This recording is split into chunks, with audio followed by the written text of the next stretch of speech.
नमस्कार। सुनो कहानी श्रृंखला के अंतर्गत प्रस्तुत है कहानी प्रॉब्लम चाइल्ड, जिसकी लेखिका हैं मालती जोशी जी। जैसे ही दरवाजा खुला, आलोक ने तस्वीरों वाली किताब से चेहरा ढक लिया। योजना थी कि जैसे ही गुड़िया किताब के लिए हाथ बढ़ाएगी, वह उसे लपक कर गोद में उठा लेगा।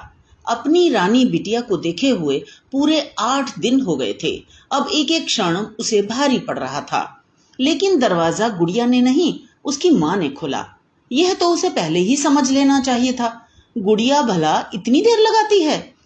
वह तो जैसे घंटी पर कान लगाए रहती है। निम्मो, जरा सामान देखना, मैं उन सज्जन को रवाना कर दूं।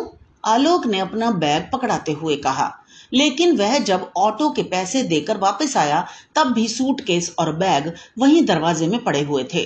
वह तो टकराते टकराते बचा। निम्मो, जरा फर्स्ट क्लास चाय तो बनाना, मैं अभी नहा कर आया। वो डीजल गाड़ियों की घरघराहट से सर एकदम भन्नाने लगा है।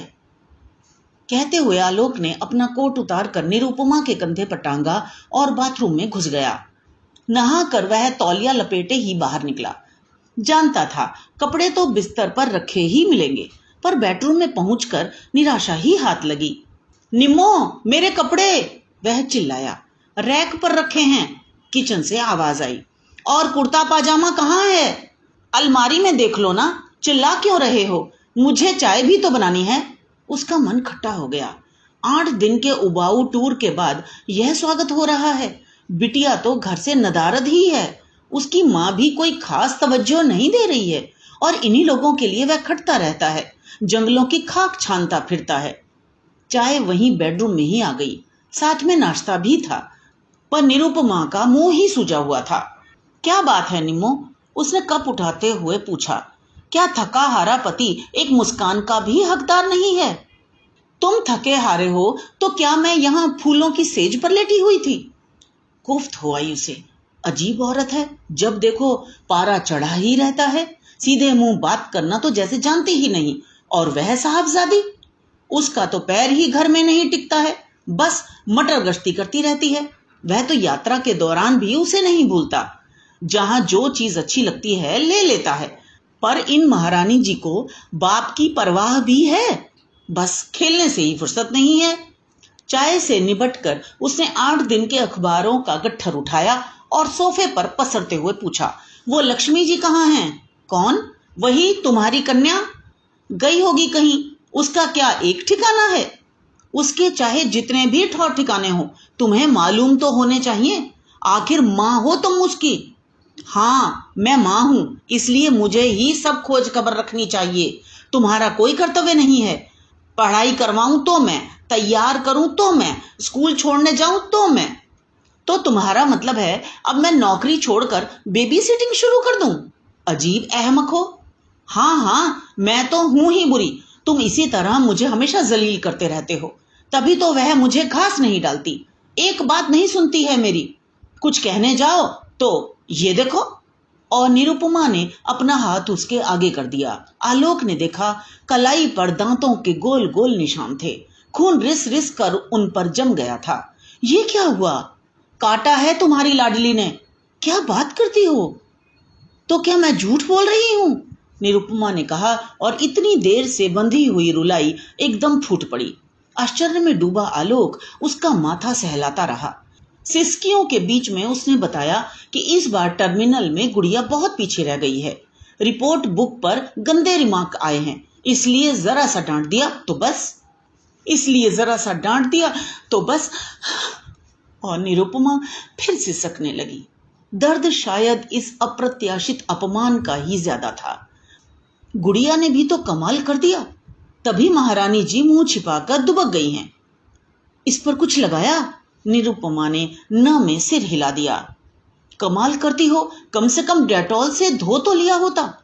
चलो डॉक्टर के यहाँ चलते हैं, कहीं सेप्टिक हो गया तो लेने के देने पड़ जाएंगे। डॉक्टर से क्या कहेंगे? वो सब वहीं चलकर सोचेंगे। चलो तैयार हो जाओ। लेकिन घर से निकलने के बाद उसे खुद ही अपने फैमिली डॉक्टर के यहाँ जाते हुए शर्म आने लगी। वह दूर आनंद नगर तक चला गया और एक अच्छा सा बोर्ड देखकर गाड़ी रोक दी। डॉक्टर काफी बुजुर्ग थे। बिना कुछ किए थोड़ी देर तक जख्म को देखते रहे। आलोक से प्रतीक्षा सहन नहीं हुई। उसने आखिर बता ही दिया, बच्ची ने काट लिया था। इट्स ऑल राइट, एक ATS लगा देते हैं फॉर सेफ्टी। उन्होंने इंजेक्शन लगाया, ड्रेसिंग भी की, फिर पर्चे पर गोलियां भी लिख कर दी। फीस देकर वे लोग चलने को ही थे कि डॉक्टर ने कहा, 1 मिनट रुकेंगे? वे लोग रुक गए। अपने इलाज की फीस तो मुझे मिल गई, पर एक सलाह मैं आपको मुफ्त में दूंगा। मेरा विश्वास है कि मेरी बुजुर्गी का लिहाज करके आप सुन लेंगे। उन्होंने एक बार दोनों को भरपूर नजर से देखा, फिर बोले, देखिए, बच्चा कभी इतनी बुरी तरह से रिटेलिएट नहीं करता unless he is hurt badly and deeply. Let it not happen again. शर्म के मारे दोनों के सिर उठाते नहीं बना। वे उसी तरह सिर झुकाए दुकान से बाहर आ गए। धन्यवाद कहने तक का उनमें हौसला न रहा। पूरे रास्ते दोनों खामोश बने रहे। घर में पांव देते ही निरुपमा ने अपना गुबार उतारा। अच्छे डॉक्टर के यहाँ ले गए थे तुम मुझे। बसंती आकर लौट गई है, अब बैठकर बर्तन घिसने होंगे। कोई जरूरत नहीं है, दूसरे निकाल लो, या फिर मैं अभी होटल से आता हूं। जरूर ले आओ, जैसे पेड़ पर ही तो फलते हैं। 50 रुपए उस बुढ़ऊ ने झटक लिए। हर बार पैसे की बात क्यों ले आती हो? मैं तो तुम्हारा ख्याल करके ही कह रहा था, हाथ में वैसे ही तकलीफ है। पति की व्यग्रता देखकर निरुपमा भी तरल हो आई। अरे ऐसा बनाना ही क्या है, तुम्हारे लिए 4 फुलके उतार लूंगी बस। सुबह का सारा खाना वैसा ही पड़ा है। क्यों? कहते हुए आलोक ने पहली बार डाइनिंग टेबल की ओर देखा। सचमुच खाना सब वैसा ही रखा हुआ था। 2 परसी हुई थालियां भी ज्यों की त्यों रखी हुई थी। उसने पास जाकर देखा, गोभी आलू की सब्जी, टमाटर की चटनी, मटर पुलाव और नमकीन पूरियां। वाह, ये तो गुड़िया की फरमाइशी डिशेस थी। पापा टूर पर होते हैं तो खाना गुड़िया की पसंद का ही बनता है। और ऐसा मनपसंद खाना अनछुआ कैसे रह गया? क्या लड़की दोपहर से ही गायब है? निरुपमा, वह गुर्राया। गुस्से में होता है तो पूरा नाम लेकर ही बुलाता है। निरुपमा ने सशंक नेत्रों से उसकी ओर देखा। तुम्हें सिर्फ बसंती की पड़ी है, जरा अपनी लाडली के बारे में भी तो सोचो। ऐसा तो नहीं कि हमारे पीछे आई हो और ताला देखकर लौट गई हो। देखती हूं, शायद पड़ोस में बैठी हो। नहीं, पड़ोस में होती तो मुझे देखकर दौड़ी चली आती। मैं जरा सामने वाले ब्लॉक तक पूछ आता हूं। पर उप्पल के यहां मत जाना। कल को मिसेज उप्पल सब और कहती फिरेंगी कि इन्हें अपनी बच्ची का भी होश नहीं है। कहने को तो वे ये भी कह सकती हैं कि लड़की सारी शाम हमारे यहाँ बैठी रही और कोई पूछने भी नहीं आया। तुम भी पता नहीं किस किस बात का प्रेस्टीज इश्यू बना लेती हो। अच्छा, तुम अब भाषण तो मत दो, मैं पड़ोस के विशु को भेज रही हूं। वैसे भी बच्चे इतनी देर बाहर खेलते अच्छे नहीं लगते। दिया बाती से पहले घर आ जाना चाहिए। ये भाषण भी अपनी लाडली को ही सुनाना, मुझे तो वह कुछ गिनती ही नहीं। आलोक फिर चुप हो गया। कुछ देर तक घर में सन्नाटा सा छा गया। केवल किचन से खटर पटर की आवाजें आती रहीं। उन्हीं की ताल पर आलोक सोचता रहा। पता नहीं कहां क्या कमी रह जाती है कि गुड़िया धीरे धीरे एक प्रॉब्लम चाइल्ड बनती जा रही है। और गुड़िया ही क्यों, उसके भाइयों के, बहन के सभी बच्चे इसी तरह समस्या बनते जा रहे हैं। बड़ी माँ तो अक्सर कहती भी हैं, धन्य हो तुम लोग और तुम्हारे ये बच्चे। हमारे अगर ऐसे होते तो हम तो सचमुच पागल हो जाते। 1-1 2-2 हैं तो निभ भी रहा है। उसे अपना बचपन याद हो आया। सच, कितने बच्चे थे घर में। माँ के 5, बड़ी माँ के 7। बुआ लोग आती तो उनके भी जुड़ जाते, पर कहीं कोई बवाल नहीं होता था। माँ बड़ी लड़कियों को साथ लेकर खाना बना देती। बड़ी माँ सबको अपने सामने गोलाकार पंक्ति में बैठाकर खिला देती। तीज त्योहार छोड़कर रोज तो वही मेन्यू रहता, दाल भात रोटी सब्जी, आचार की 1 आध फांक साथ में। नाश्ते का तो कोई झंझट ही नहीं था। सुबह का स्कूल हुआ तो रात की रोटी दूध में मीड़ कर खा ली। दोपहर का स्कूल हुआ तो स्कूल से लौटकर सुबह की सब्जी रोटी खा ली। माँ को फुर्सत हुई तो उसी रोटी को तवे पर घी डालकर करारा सेंक देती थी। कपड़े साल में 2 बार बनते थे, या फिर किसी की शादी पर। फालतू लाड़ दुलार के लिए न किसी के पास समय था, न वैसा रिवाज ही था। फिर भी कभी किसी बच्चे ने माँ को इस बुरी तरह से काटा हो, ऐसा नहीं सुना गया।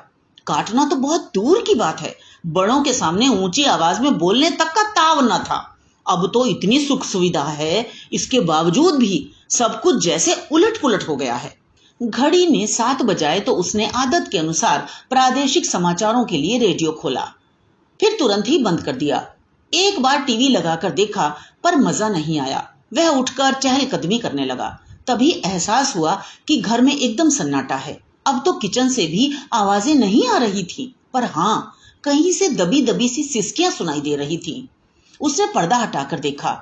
डाइनिंग टेबल का नजारा बदला हुआ था। सुबह की थालियां उठ गई थी, खाना नए सिरे से लगा दिया गया था और सजी संवरी मेज पर सिर रखकर निरुपमा सिसक रही थी। निम्मो, उसने अपनी पत्नी के बालों में प्यार से हाथ फेरते हुए पुकारा। कितनी ललक से मैंने दोपहर का खाना बनाया था, उसने सुबकते हुए कहा, पर लड़की ने एक और भी मुंह में नहीं लिया। सुबह दूध के साथ 2 बिस्किट खाए थे, उसी पर चल रही है। पता नहीं स्कूल में टिफिन भी खाया था या नहीं। हफ्ते में 3 दिन तो अनछुआ ही वापस आ जाता है। इन्हें खाने की भी सुध नहीं रहती। आलोक को इस बात पर गुस्सा आया कि इन्हें सिर्फ गुड़िया का रिपोर्ट कार्ड देखने की जल्दी थी। टिफिन से इनका कोई मतलब नहीं था, लेकिन वह जब्त कर गया। निरुपमा को और रुलाने का उसका मन नहीं था। एक कुर्सी खींचकर वह उसके पास बैठ गया और मुलायम स्वर में बोला, निम्मो, मुझे सच सच बताओ कि क्या हुआ था। बताया तो था। नहीं, पूरा सच बताओ। वह कोई पागल नहीं है कि ऐसे काटेगी, कुछ तो हुआ होगा। मैंने उसकी थाली खींच ली थी। क्यों? वह मेरा मुंह चिढ़ा रही थी। क्या बात करती हो? वह भला ऐसा क्यों करेगी?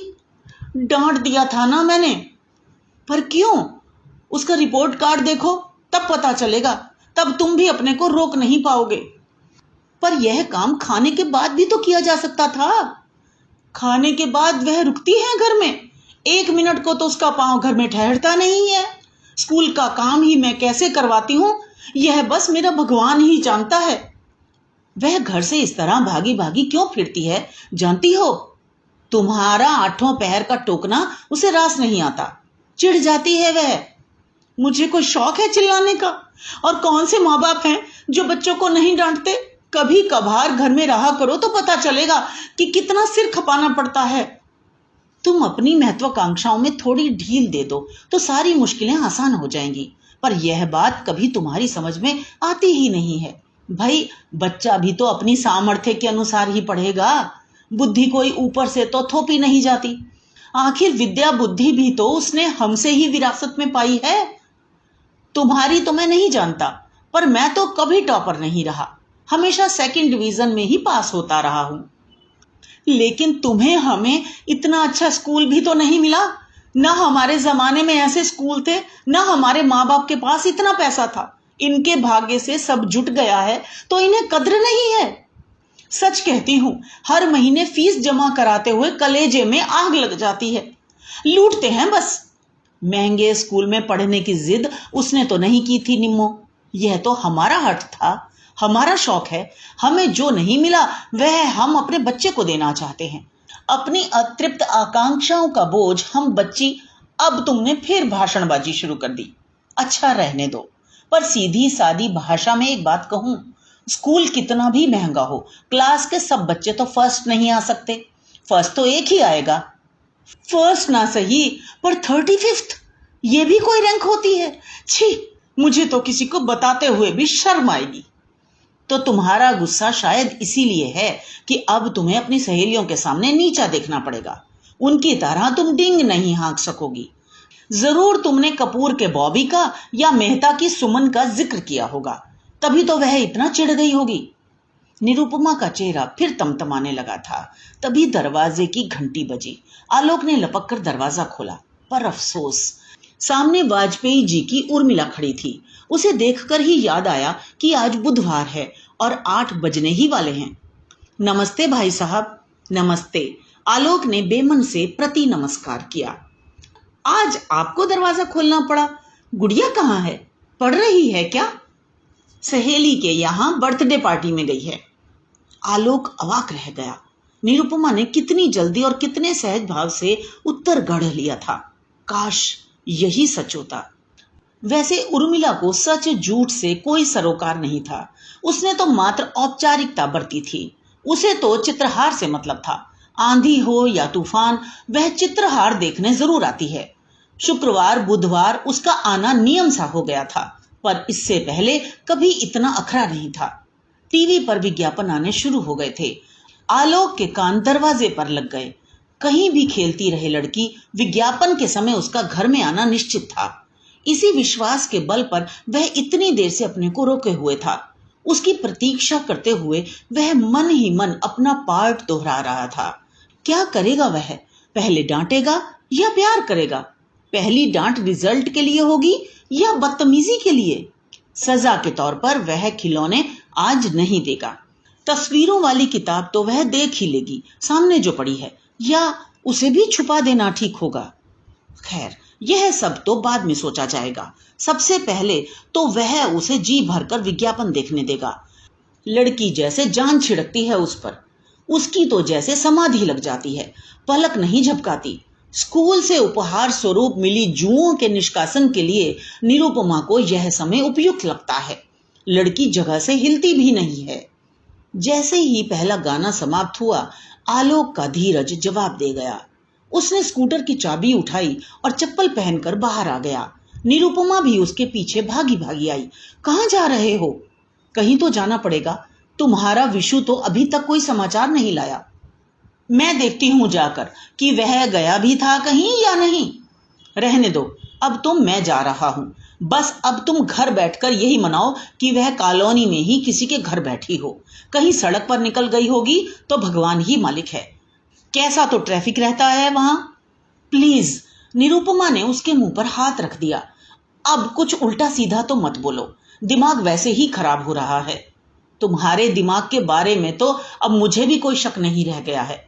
लड़की कैसी मनस्थिति में बाहर गई है, इसका भी तुम्हें होश नहीं है। मुंह फुलाकर घर में बैठी रही। निरुपमा को सुबकता छोड़कर उसने स्कूटर स्टार्ट कर दिया। पहले तो पार्क तक छोटा सा चक्कर लगाकर देख लिया, शायद डर के मारे कहीं दुबकी बैठी हो, पर वहां एकदम सन्नाटा था। फिर उसने परिचितों के, गुड़िया के दोस्तों के दरवाजे खटखटाना शुरू किए। 4-5 लोगों का चित्रहार खराब करने के बाद एक जगह सुराग मिला। वर्मा जी की पिंकी ने बताया, हमसे तो अंकल आज वह कुट्टी हो गई थी। पार्क में भी पूनम के साथ खेलती रही। पूनम कौन? कहाँ रहती है? उसने अधीर होकर पूछा। वो उधर बड़ा सा पीला मकान है ना, गुलमोहर का पेड़ भी है। पिंकी अता पता बताने की कोशिश करने लगी तो वर्मा जी ने मदद की। अरे Chaturvedi advocate, Veena nursing home के सामने। थैंक यू सर, मैं समझ गया। And sorry to disturb you, पर वो क्या है कि पार्क से अब तक घर नहीं लौटी तो चिंता तो हो ही जाती है। बट नेचुरल, उन्होंने कहा। उन्हें फिर एक बार धन्यवाद देकर वह सड़क पर आ गया।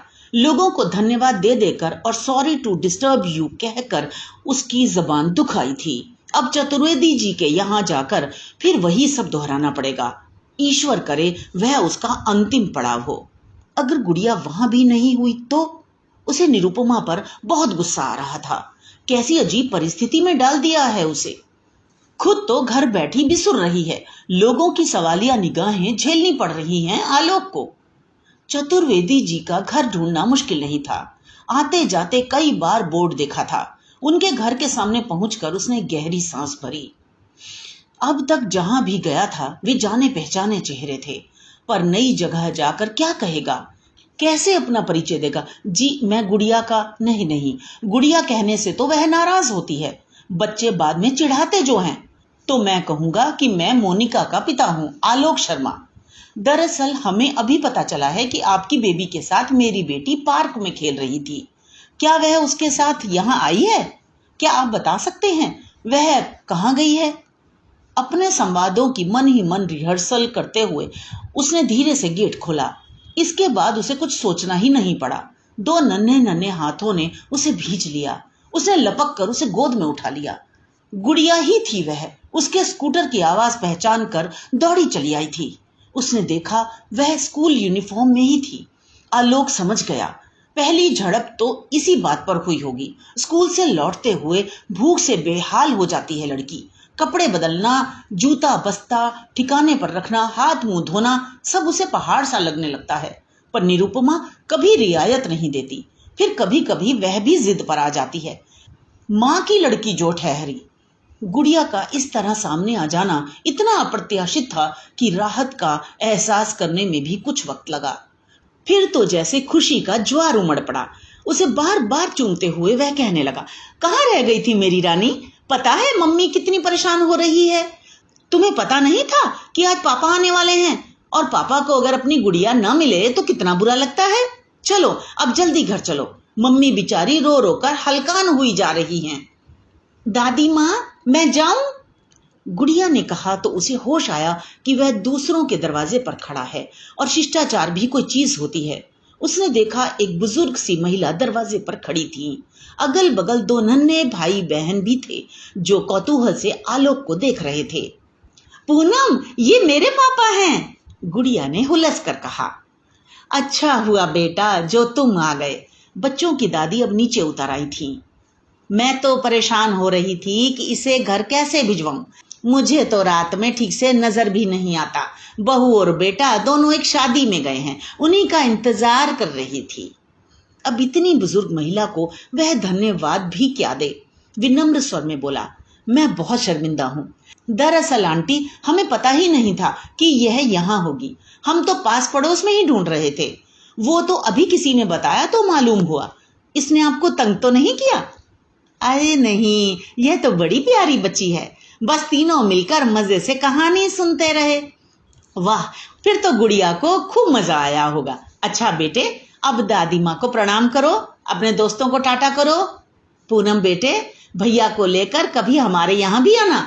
सारी औपचारिकताएं पूरी करके वह बाहर आया। गुड़िया को गोद से उतार कर गाड़ी स्टार्ट करने ही वाला था कि लगा पीछे कोई खड़ा है। देखा, बच्चों की दादी ही थी। एक बात कहनी है बेटे। आलोक ने सांस रोक ली। निरुपमा ने आज अच्छा तमाशा बनाया है। शाम को डॉक्टर साहब ने डोज पिलाया था। अब यह नितांत अपरिचित महिला भी उपदेश देने वाली है। वह अदब के साथ खड़ा हो गया, पर उन्होंने बस इतना ही कहा, देखो बेटा, घर पर जाकर डांट डपट मत करना। उसकी कोई गलती नहीं है। दरअसल मैंने ही उसे रोक लिया था। अकेले भेजने की हिम्मत नहीं पड़ी। लड़की पहले से ही डरी हुई है, इसलिए समझा रही हूं। तुम बुरा मत मानना बेटा, पर एक बात ध्यान में रखो, बच्चों पर माँ बाप का रौब तो होना ही चाहिए। बहुत जरूरी है वो, पर उनके मन में दहशत नहीं होनी चाहिए, खौफ नहीं होना चाहिए, नहीं तो वे ठीक से पनपते नहीं हैं। आलोक ने राहत की सांस ली। चलो, सस्ते में जान छूटी। इतनी सी बात तो वह झेल सकता है, पर कहीं अगर वे पूरी बात जान पाती तो? तब तो अच्छा खासा प्रवचन सुनना पड़ता।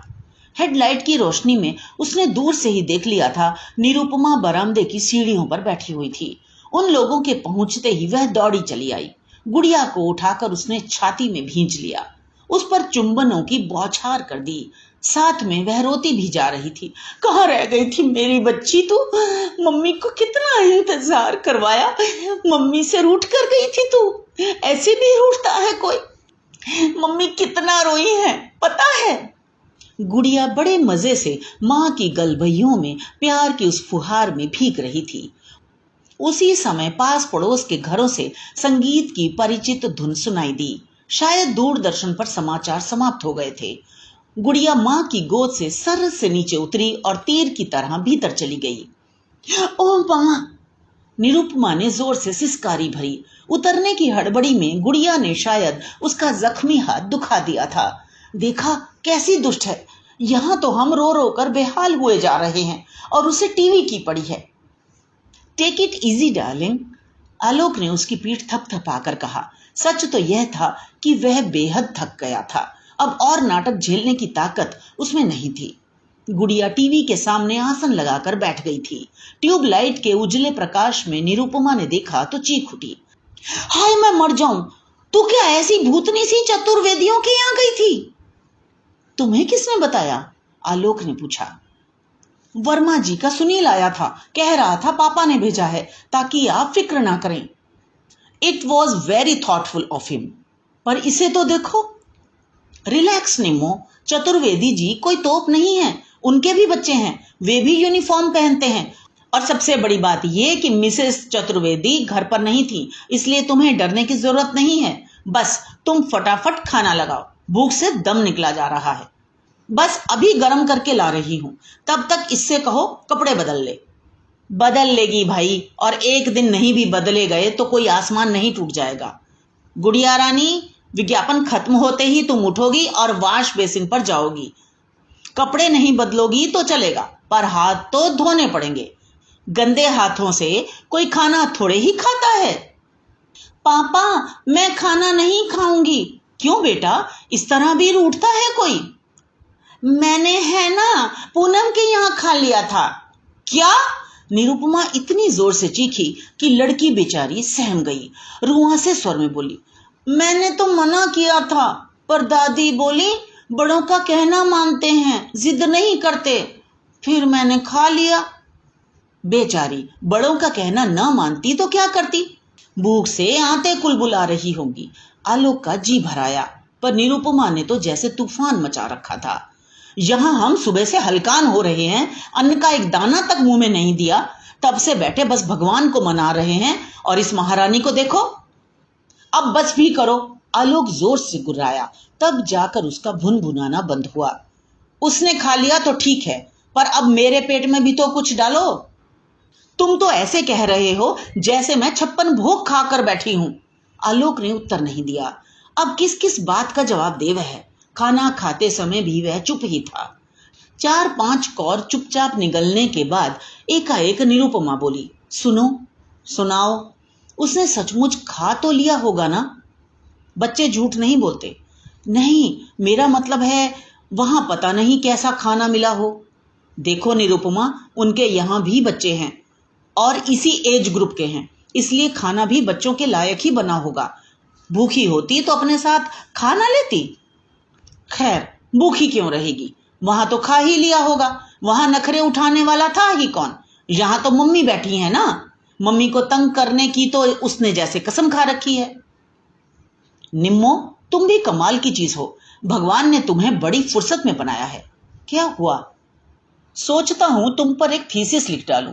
पिछले साल रेवती बीएड के लिए प्रॉब्लम चाइल्ड की एक फाइल तैयार कर रही थी, याद है? खूब याद है। तुमने कहा था कि एक प्रॉब्लम चाइल्ड तो अपने घर में ही मौजूद है। निरुपमा ने मुंह फुलाकर कहा। उसका गुस्सा अब तक ताजा था। अरे वह तो यूं ही मजाक किया था, पर अब एक बात सीरियसली सोच रहा हूं कि प्रॉब्लमैटिक मदर्स पर रिसर्च कर डालूं। सच, तुमसे अच्छा नमूना तो मिल ही नहीं सकता। निरुपमा ने आंखें तरीर कर उसकी ओर देखा। वह उसी तरह शरारती मुस्कान फेंकता हुआ हाथ धोने चला गया। लौट कर देखा, गुड़िया सोफे पर ही लुढ़क गई है। अरे, ये तो सो गई। कौन सी नई बात है? सुनो, मैं बिस्तर ठीक कर रही हूं, तुम उसे ले आओ। यह भी रोज का कार्यक्रम था। गुड़िया को सुलाकर आलोक भी एक पत्रिका लेकर बगल में लेट गया। निरुपमा ने धीरे से गुड़िया के बालों से क्लिप निकाले, हौले से जूते और मोजे उतारे, फिर बड़ी तरकीब से दिन भर का बासी और मुचड़ा हुआ यूनिफॉर्म उतारा। गुड़िया नींद में कुनमुनाती रही, फिर सो गई। इसके बाद निरुपमा क्रीम ले आई और गुड़िया के चेहरे पर, हाथों पैरों पर मलती रही। फिर उंगलियों के पोरों को तेल में डुबोकर वह उसके बाल सहलाती रही। सारा कार्यक्रम हो जाने के बाद उसने धीरे से उसका माथा चूम लिया। आलोक को पता ही नहीं चला कि पत्रिका कब उसके हाथ से फिसल गई। वह तो मंत्र मुग्ध की तरह माँ बेटी को देखे जा रहा था। निम्मो, उसने भावुक होकर कहा, इस प्यार का चौथा हिस्सा भी तुम इसे जागते में दे सकोगी तो इसकी काया पलट कर दोगी। तुम्हें खुद विश्वास नहीं आएगा कि यही तुम्हारी गुड़िया है जो रात दिन तुम्हें तंग किए रहती थी। निरुपमा ने एक बार पति की ओर देखा और सपाट स्वर में बोली, वो प्यार व्यार तो ठीक है, पर होमवर्क का तो आज कुंडा ही हो गया ना। सुबह देखो, स्कूल जाते समय कैसा महाभारत मचेगा, और कल नहीं गई तो मुझे झक मारकर अड़ोस पड़ोस में कॉपी मांगने जाना पड़ेगा, नहीं तो परसों का होमवर्क भी गोल हो जाएगा। आलोक सिर पकड़कर बैठ गया था। तो ये तो थी कहानी। मुझे आशा है आपने आनंद लिया होगा। इसी तरह हमारे साथ जुड़े रहिए। तो मिलते हैं अगली कहानी में। धन्यवाद।